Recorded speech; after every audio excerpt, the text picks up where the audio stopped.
warri sammuun keessan sirriitti waa hubatu deemsa ijoollee tanaani beektanii hin argitan. Gurbaa gastii irratti nama tokko walloo tokko fiddee yoo ajjeeste 2,000 akkanas siif erga. Yoo 5 fidde 10,000 akkanan lakkaa'ee si erga jedhu kanaafi abdii bilisummaa kana. Innis yoo gastii keetii irratti nama tokko ati ajjeeste an nama 10 ajjeesa dhaara. Dhageeffadha. Gurbaan birrii lakkaa'ee sii kenna walloo tokko fidi jedhu kuni oddoo birrii riyaala 10,000 miti riyaala takka qabaate maal godha gastii gubbaa tokko. Maal namni birrii dalagu namni birrii qabu nama sammuun dalagu bara. Nama sammuun normaalii. Namni diinagdee beeku, namni diinagdee fidu, nama sammuun dalagu malee nama sammuun hoolaa kan akka isaanii dhiiga miskiinatiin beekamtii argachuuf, feemasuuf, addunyaan tun na haa beektu, namni na haa beeku, dhiigan beekamu kuni sammuun isaa meentaalidha malee noormaala miti. Foorjiita malee orjinaala miti jechuudha. Si galee eessaa fuudha birriin irriba dhabdee argatta, dadhabdee argatta.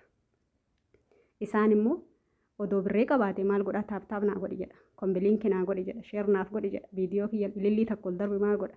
Warri gastirra ta'anii ilillii namaa kadhatan kuni, warri taaptaabii kadhatan kuni, warri kombiliinki moo maaliyyoo jedhan kana kadhatan kuni odoo dalaganii fiduu beekani. Kana maal godhanii kadhatan kastii gubbaa ta'anii. Isuma sammuun seeraa ka dalagu warra taaptaabii fi kombiliinkii fi ilillii takka kadhatu kana osoo hin tahin warra deemee dadhabee fuuree dalagee birrii fidee lakkaa'ee suuqa tokko banee makkafaafaa tokko banee kan muslima ta'e masgiida ittiin ijaaree rakkataa rakkina baasee malee kan akka isaa kan ittiin beekamtii argachuudhaaf miskiina karaa deemu kan nyaatee hin quufne ajjeesuu miti jechuudha. Kan akkanaa birrii qabattanii yoo fudhattani dogongortani. Abdiif wanni an dhaamu abdiif mucaa kanaafis wanti an dhaamu atiin mucaan kunillee jechuudha. Dhuguma arsiif quuqamtee elbisii komandoos jalaa tuqameemi abdii kan ajjeesinu agarsiisi. Inuu dhiiraati. Atis abdii inuma dhugaa walloo jaalattee walloon si jalaa tuqamtee miti nama 10 hin fidinii tokkichuma kan ajjeesinu agarsiisi.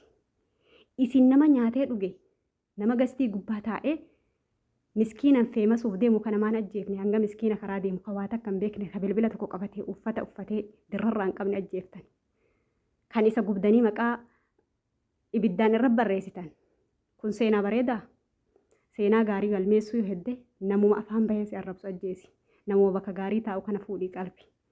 Isa malee ka qaltu isa miskiina karaa deemu miti. Okay?